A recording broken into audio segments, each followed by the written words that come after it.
Assalamualaikum warahmatullahi wabarakatuh. Kembali lagi ke channel YouTube saya. Kali ini kita akan bahas tentang metode lelaran untuk menyelesaikan SPL ya, sistem persamaan lancar. Kalau sebelumnya kita sudah mempelajari tentang metode yang bukan lelaran atau bukan iterasi. Untuk kali ini kita akan masuk pada metode penyelesaian yang lelaran atau iterasi. Nah, metode eliminasi Gauss itu kan melibatkan banyak galat pembulatan ya. Galat pembulatan yang terjadi akibat eliminasi Gauss ini dapat menyebabkan solusi yang diperoleh itu jauh dari solusi sebenarnya. Nah, jadi dia tidak susah sekali untuk konvergen ya ke satu titik, yaitu titik akarnya. Gagasan metode lelaran pada pencarian akar persamaan nirlanjar dapat diterapkan untuk sistem persamaan lancar juga ya. Dengan metode lelaran, galat pembulatan dapat diperkecil karena kita dapat meneruskan lelaran sampai solusinya seteliti mungkin. Nah, ini sesuai dengan batas galat yang sudah kita tentukan ya. Kalau di sistem persamaan nirlanjar kemarin kan kita sudah menentukan epsilon. Epsilon itu untuk menentukan sampai batas mana sih kita akan melakukan perulangan atau iterasi. Sama nanti kita akan juga menentukan epsilon juga sebagai batas sampai kapan kita harus melakukan iterasi tersebut. Dengan kata lain, ini besar galat dapat dikendalikan sampai batas yang bisa diterima. Kemudian jika metode eliminasi Gauss dan variansi-variansinya serta metode dekomposisi LU itu namanya metode langsung ya atau direct karena tanpa iterasi. Tapi kalau yang kali ini yang menggunakan iterasi itu namanya adalah metode tidak langsung atau indirect atau metode iteratif. Nah, kita ingat kembali untuk sistem persamaan lancar itu kan persamaannya seperti ini ya. Jadi di sini ada A11 X11 ditambah A12 ditambah X2 dan seterusnya sampai ke A1N XN. Nah, yang kedua sama ini untuk yang depan. Nah, ini kan ada seperti ini ya. Ini satu seperti itu. Satu yang depan ini merupakan baris, yang belakang ini merupakan kolom. Jadi kalau ada A11 berarti A untuk baris pertama, kolom pertama. Misalkan lagi ada A21 berarti ini adalah A untuk baris yang kedua dan kolom pertama, seperti itu dan seterusnya ya. Sampai di sini itu dia AN1 X1. Ini maksudnya adalah sampai baris ke N, kolom 1 dan X1 sampai ditambah AN2 X2 tambah seterusnya sampai ANN. Ini maksudnya adalah A baris ke N, kolom ke N, XN sama dengan BN. Ini untuk persamaan lancarnya ya, seperti itu. Selanjutnya itu syaratnya itu harus AAKK itu tidak sama dengan 0 ya. Maksudnya yang mana sih AKK ini? Maksudnya adalah koefisien dari diagonalnya. Contohnya di sini misalkan A11-nya itu tidak boleh 0, A22-nya tidak boleh 0 dan seterusnya sampai ANN ini tidak boleh sama dengan 0. Dimana K-nya ini berjalan dari 1, 2 sampai ke N. Maka persamaan lelarannya itu dapat ditulis sebagai berikut ya. Persamaan iterasinya. Nah, ini dapatnya dari mana? X1 untuk iterasi K plus 1 ini dapatnya dari sini ya. Baris pertama untuk sistem persamaan lancar itu kan A11 X1 ditambah A12 X2 ditambah seterusnya ya. Misalkan di sini saya tulis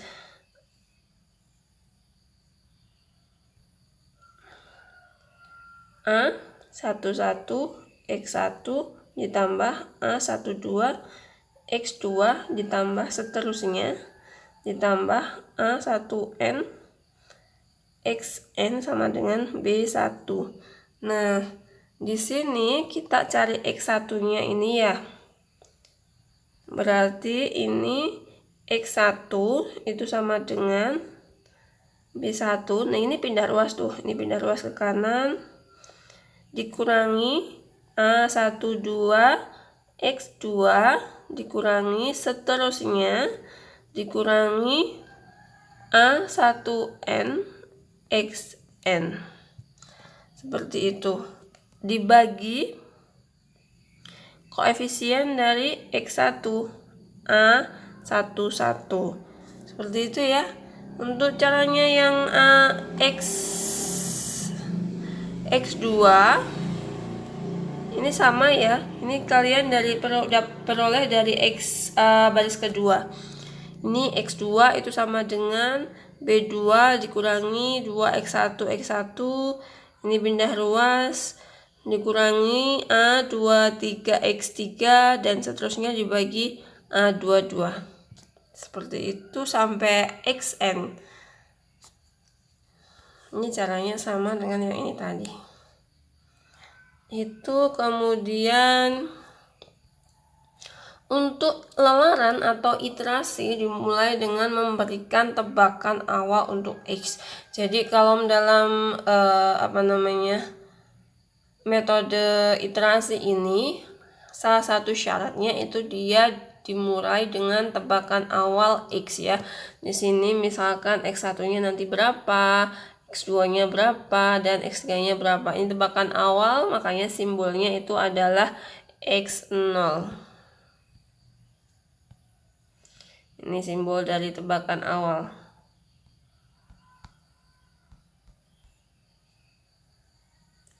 Itu ya. Sebagai kondisi berhenti letaran, nih ya, seperti yang saya ulas di depan tadi. Kalau di metode sebelumnya itu dengan menentukan epsilon, sama di sini kita juga menentukan dengan epsilon. Ini kurang dari epsilon ya. Untuk pendekatan galat relatifnya. Nah, syarat cukup agar suatu iterasi itu konvergen adalah sistem dominannya itu secara diagonal itu AII itu lebih besar dari jumlahan dari AIJ. Maksudnya seperti apa sih ini? Syarat cukup agar suatu persamaan itu memiliki tingkat konvergensi ke suatu titik.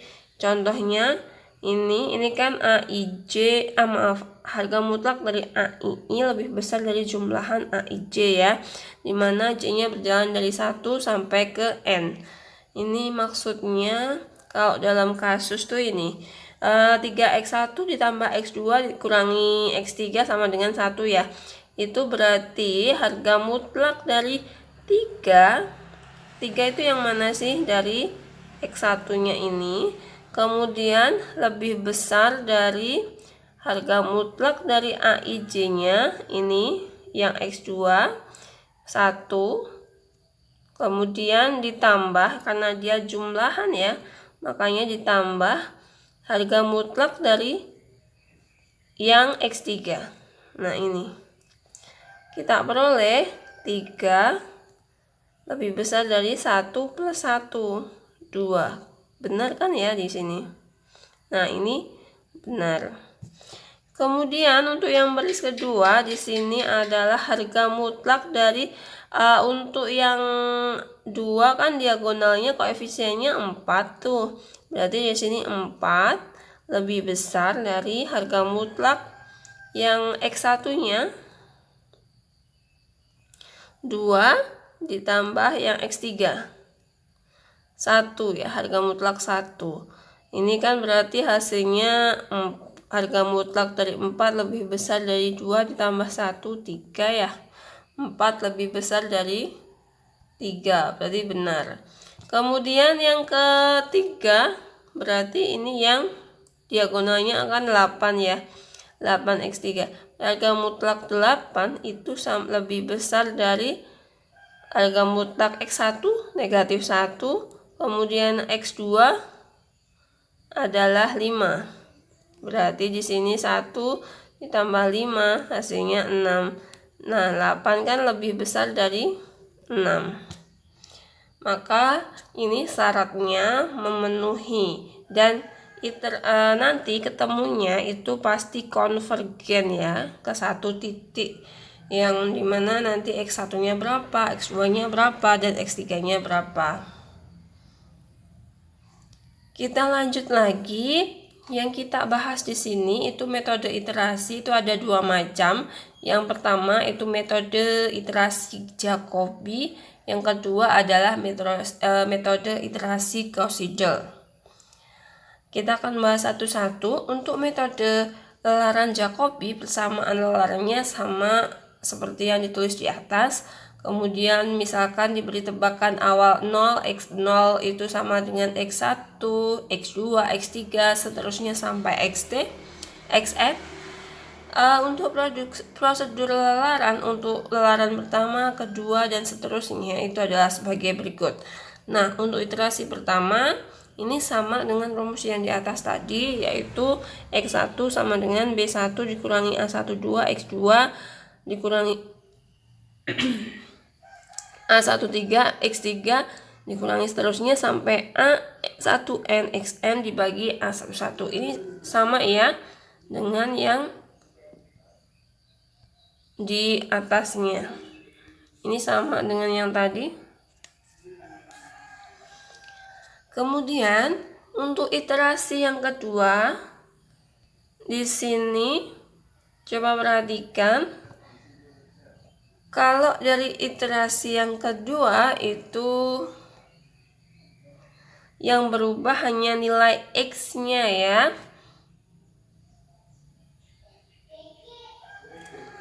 Dari nilai X-nya.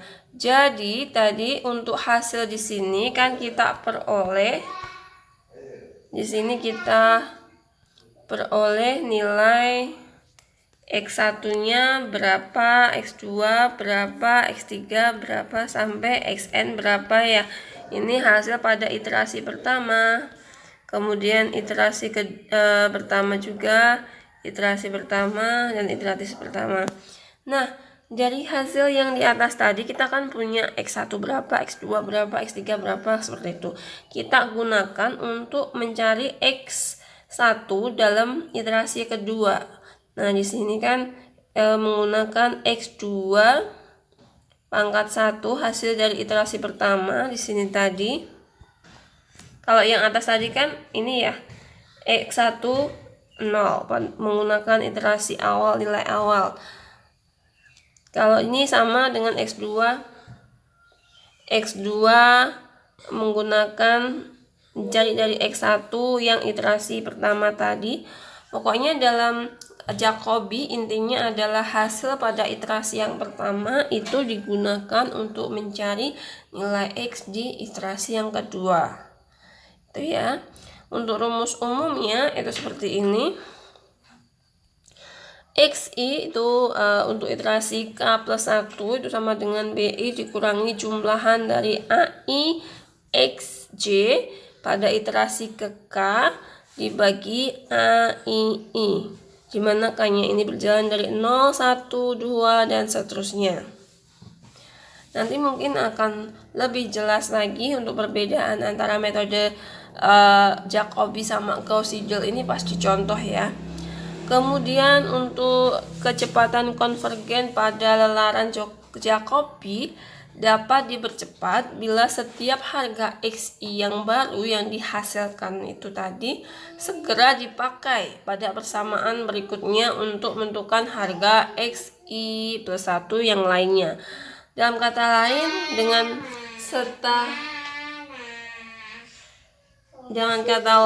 ini dari sini kita bisa tahu ya kalau metode iterasi Gauss-Seidel itu lebih cepat konvergennya dibandingkan dengan metode Jacobi. Kalian perlu perhatikan di sini kalau dalam metode Jacobi tadi kan pokoknya pada iterasi pertama dia itu menggunakan titik awal ya. X1 menggunakan operasi dari X1 0, X2 0, X3 0 dan seterusnya. X2 menggunakan X1 0, X2 0, X3 0 dan seterusnya. Nah, bedanya dengan metode Jacobi tadi kan hasil dari nilai X itu segera dipakai ya. Misalkan seperti ini. Ini kan ada kita langkah lelaran pertama ya. Ini kan kita punya cari X1 pada iterasi pertama nih, pada lelaran pertama. Nah, ini hasilnya di sini nanti X11 itu akan langsung digunakan untuk mencari X21-nya di sini. Nah, ini kan langsung dipakai. Beda dengan metode Jacobi. Kalau metode Jacobi itu dipakainya di iterasi kedua.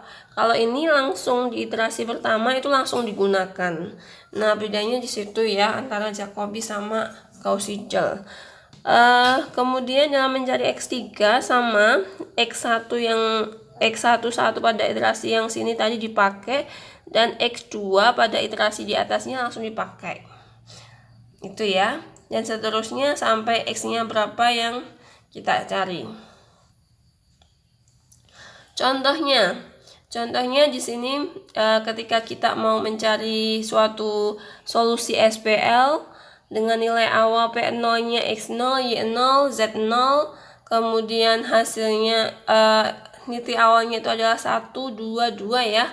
Ini solusi sejatinya nanti ketemunya adalah 2, 4, 3.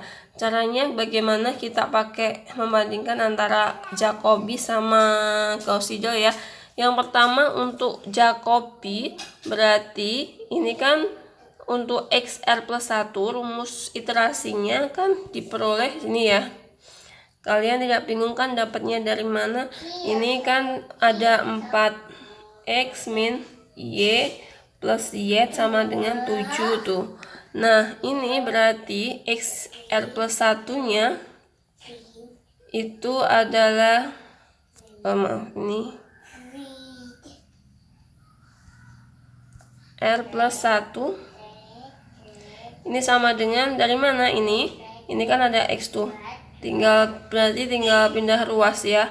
7 dikurangi ini negatif Y jadi positif Y dikurangi Z dibagi 4. Nah, ini rumusnya adalah ZR dikurangi ZR. Sama konsepnya dengan mencari nilai Z. Kalau yang ini menggunakan baris yang kedua di sini, kemudian ini menggunakan baris yang ketiga. Sekarang kita akan coba untuk nilainya dimasukkan ya. Tadi kan kita punya nilai awal 1, 2, 2 tuh. Kita masukkan ketika mencari X1 pada iterasi yang pertama ya di sini. Berarti di sini 7 ditambah YR-nya berarti Y0-nya ya. Y0-nya tadi adalah 2 dikurangi ZR-nya itu juga 2 dibagi 4. Hasilnya adalah 1,75. Y2 itu sama ya. Kita tidak menggunakan hasil ini tidak. Tapi kita menggunakan hasil nilai awal yang X0, Y0 dan Z0. Berarti ini 21 ditambah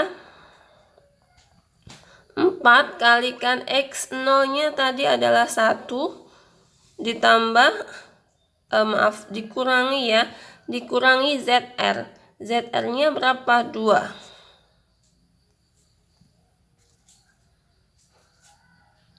Sebentar, ini kok ada perbedaan antara positif dan negatif. Saya cek dulu. Nilai Z-nya itu negatif pindah ruas jadi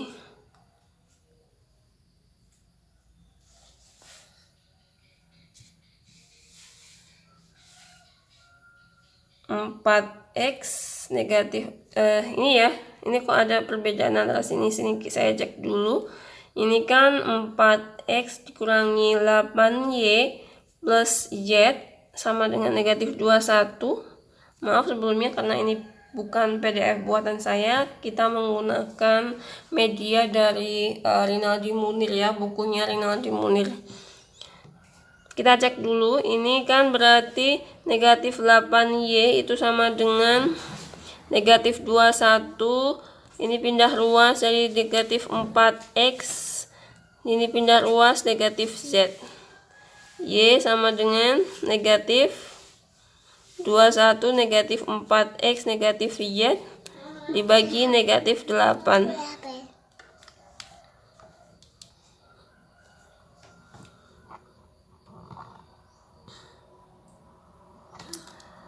Berarti di sini kita bisa beroleh y-nya itu negatif semua, berarti 21 ditambah 4x ditambah z ya, dibagi 8. Nah, ini berarti ada kesalahan yang di sininya ya. Ini bukan negatif tapi plus ZR. Sebentar ini. Nah, di sini ya. Ini ya. Ini adalah positif. Ini sudah benar. Kemudian untuk mencari nilai Z1 itu berarti dari rumus ini ya. Dari rumus ini itu adalah 15 ditambah 2XR. XR-nya di sini diperoleh dari tadi nilai awal X0-nya. Nilainya adalah 1 dikurangi ZR-nya adalah 2 ya. Tadi dibagi 5 hasilnya adalah 3. Kemudian untuk iterasi kedua di sini ya. Iterasi kedua itu dicari dari nilai hasil yang sini tadi. Dari sini. Nah, X-nya pakai yang ini, Y-nya pakai yang ini, Z-nya pakai yang ini. Nanti ketemunya adalah ini. Kemudian untuk yang metode Gauss-Seidel, perhatikan perbedaannya. Di sini kan kita mencari nilai X1-nya tuh di sini X1 dulu. Nah, ini kan sudah ketemu tuh 1,75. Hasil ini langsung kita pakai dalam mencari nilai Z1 X-nya ini. Kemudian nanti hasil di Y1 itu akan kita langsung pakai mencari Z1. Seperti itu ya. Kemudian ini nanti pakai X1, Y1, Z1 dari atas ini. Kemudian di sini lagi nanti kita pakai nilai X yang di sini, Z yang ini, Z yang sini. Kemudian ini diperoleh dari nilai X ini sama Y ini. Seperti itu seterusnya ya. Jadi perbedaan di Jacobi dan Gauss-Seidel, saya ulangi lagi, kalau di Jacobi itu nilai yang digunakan X itu dari iterasi sebelumnya. Tapi kalau di Jacobi hasil pada iterasi yang pertama, misalkan kita mencari nilai X1 itu langsung digunakan pada iterasi itu juga dalam mencari nilai Z maupun mencari nilai Z. Itu ya. Mungkin itu yang bisa saya sampaikan dalam video kali ini, yaitu tentang solusi sistem persamaan lancar menggunakan metode iterasi. Fokus pada metode Jacobi dan Gauss-Seidel. Nanti apabila belum jelas silahkan tanyakan di komentar. Dan jangan lupa like dan subscribe. Terima kasih. Wassalamualaikum warahmatullahi wabarakatuh.